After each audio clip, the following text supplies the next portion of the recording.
Hi, can you start off by describing the environment in which you work and the role you play in the advertising industry?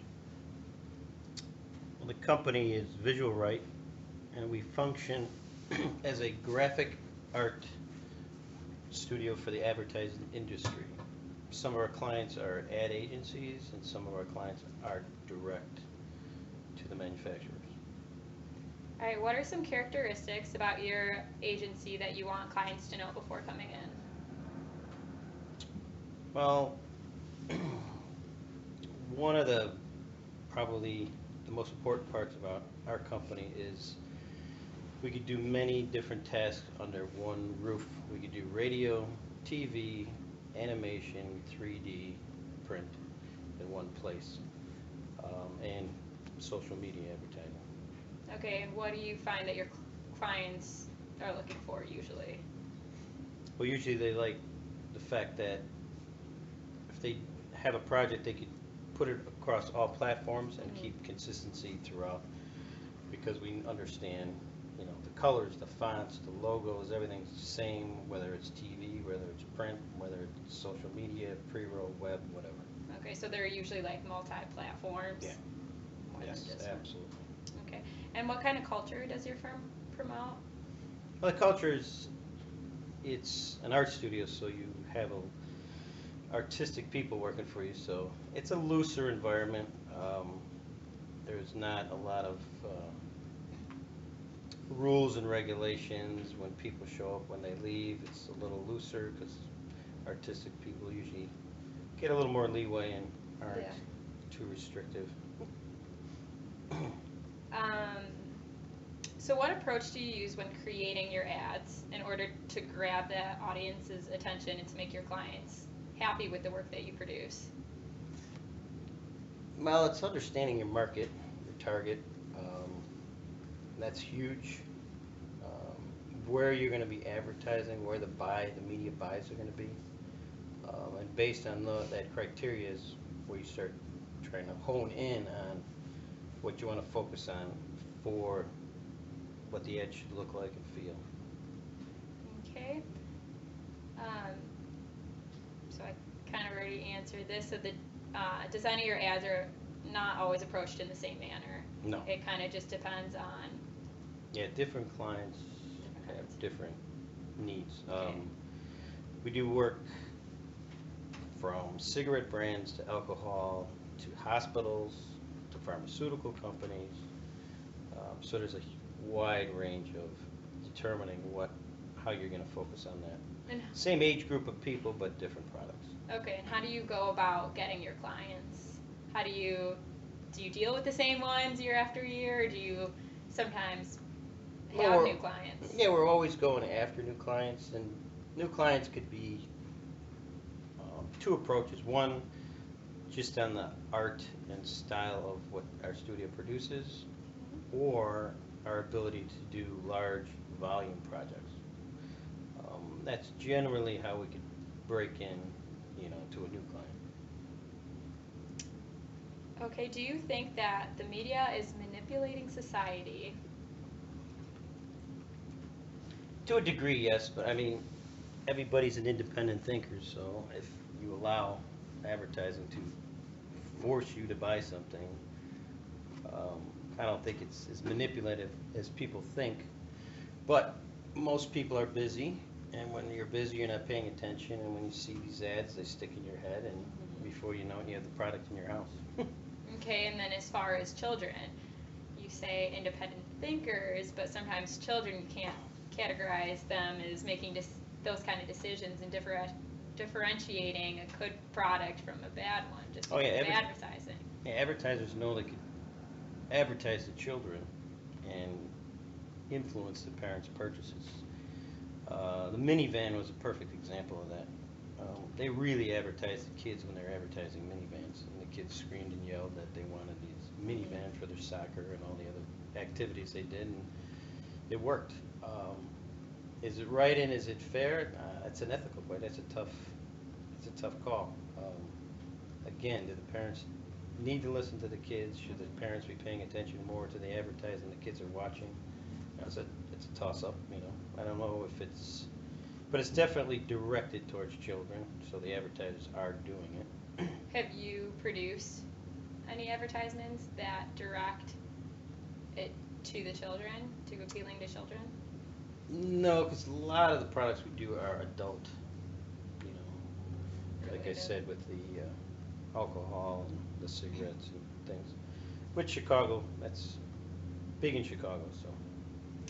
Okay. So, do you believe there are studies that study the way that children think and what goes through their mind when they're walking down a grocery store aisle, kind of like what grabs their attention, and they analyze and they watch these kids and for certain products, as far as like even toiletry products, we saw that there are even studies that follow children into the bathroom, see, okay, when they're taking a bath, what kind of bubbles do they go for, and like why? Do you think that's too far? Yeah, that's probably too far. We've done a bunch of studies. It's all done 3D now, where it's shelf presence. You know, how you make your product look great on a shelf, and they'll spend thousands and thousands of dollars just on what level of the shelf, depending on how old the child is, what colors you want to use, what colors you don't want to be next to, and it goes on and on and on. So interesting. Which does get a little scary. I mean, have they gone too far with certain things? I think so. Well, I don't think it's really stopping. No. I think it's just growing.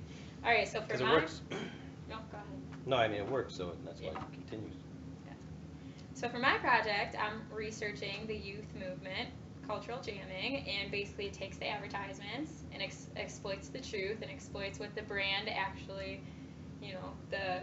their perspective of what the brand represents.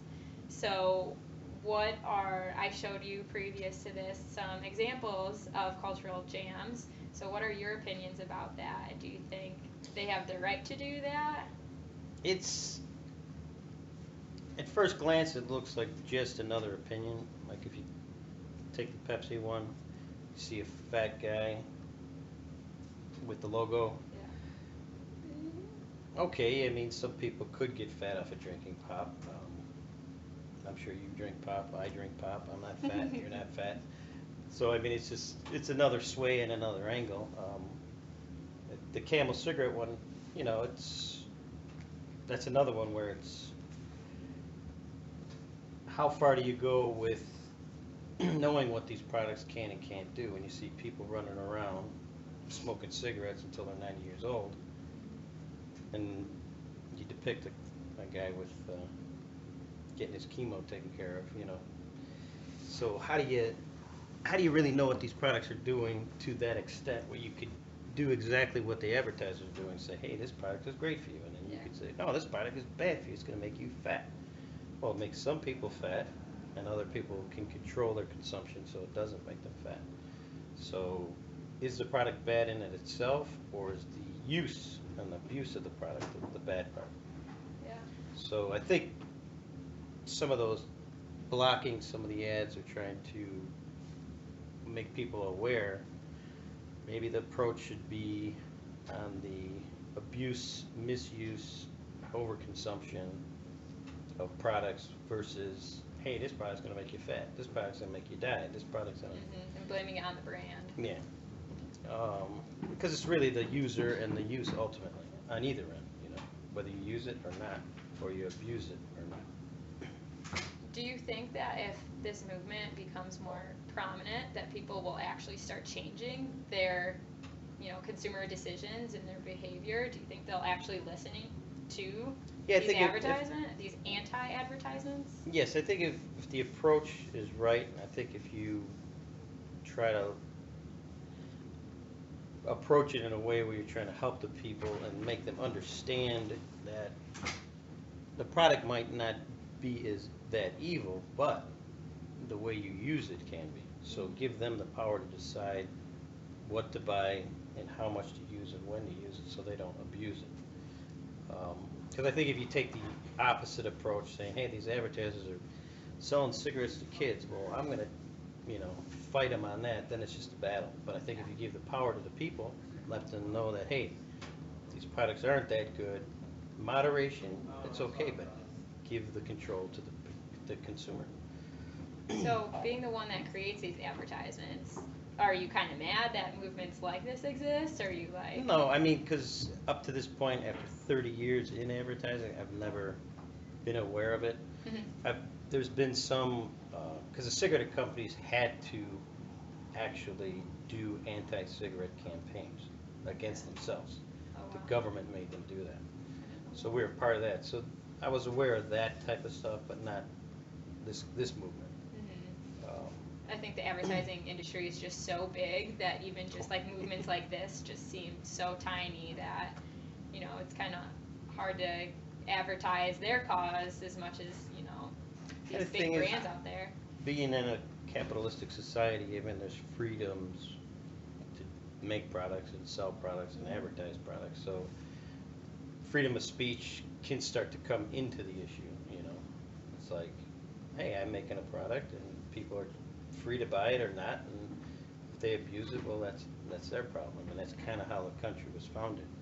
If we start moving into and saying you can't do this and this is bad, and then it's another issue. That's why I go back to, I think the approach should be more make people aware, make them understand that they don't have to listen to this nonsense. Mhm. They don't have to purchase it, Mhm. or if they do, purchase it in moderation and use it, Yeah. accordingly. Some people just feel that it's like manipulating. Yeah, it's very manipulating depending on the type of person.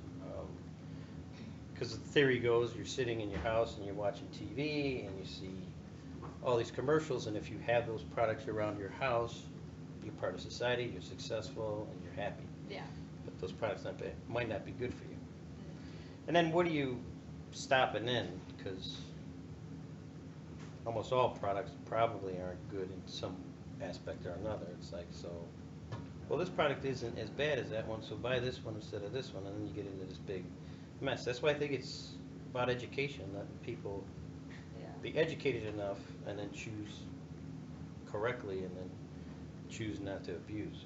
And I think these brands make society think that, yeah, in order to be successful, to have all these brands, and I think it's Yeah. just enabling each other that, oh, if you don't have this, it's not just the brand, the advertisements that are influencing you, but it's also society as a whole. Back to FOMO. Yep. Exactly. That works so well, All right. unfortunately. Yeah. All right. Well, I think this wraps up our interview. Thank you. Thank you.